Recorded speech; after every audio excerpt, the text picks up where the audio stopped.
Perfume தான் நினைக்கிறேன். பார்த்தீங்களா, செல்லத்துக்கு ஒன்றுமே தெரியல. டைம் வந்து பார்த்தீங்கன்னா அரவுண்டு 9 கிட்ட ஆக போகுது. ஸோ 9:30 கிட்ட ரேப்பிடோ நான் வந்துடுவாங்க.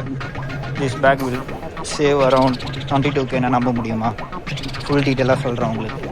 அப்போயே சொன்னேன் நான், பேக் ட்ரெக்கிங் பேக் மாதிரி எடுத்துகிட்டு போய்க்கலாம். ட்ராலியே 3.5 kg வருதுன்னு. நாங்கள் தான் பேக் எங்கேயோ போகுது, ட்ரெஸ்ஸு கிளஞ்சிரும்னு சொல்லிட்டு இப்போ இந்த 2 பையை ரிட்டர்ன் கொடுக்க போயிட்டுருக்குறோம். 200 ரூபாயில் 22,000 சேவ் பண்ணி இப்போ அந்த பேக்கில் வந்து பார்த்திங்கன்னா எல்லாத்தையுமே உள்ள வச்சாச்சு. இதில் ஒரு பெரிய ஹைலைட் என்ன தெரியுமா? நாளைக்கு நாங்கள் வந்து மலேசியாவில் வந்து ஒரு 9 hours லே அவுட் இருக்குது. எங்கடா அந்த 9 hours லே அவுட் இந்த பேக்கையும் தூக்கிட்டு சுற்றணுமேனு யோசிச்சேன். ஏன்னா ஃப்ளைட்லனா ஆப்வியஸாக கையில் தானே இருக்கும். ட்ராப் பண்ணும்போது ஃப்ளைட்டு ஃபுல்லாக இருக்குது. நீங்கள் வேணால் ஃப்ரீயாகவே நான் உங்களுக்கு வந்து பேக்கை வந்து உள்ளே அனுப்பிடுறேன், ஓகேவான்னு கேட்குறான். இதை தாண்டா நாங்கள் முன்னாடியே கேட்டோன்னா நோ ரெஸ்பான்ஸ். ஸோ ட்ராலி வந்து 11K கொடுக்க வேண்டியதை சேவ் பண்ணி கடைசியில் இப்போ வந்து பார்த்திங்கன்னா பேக்கை வந்து ஃப்ளைட்லேயே அனுப்பிச்சிட்டோம்.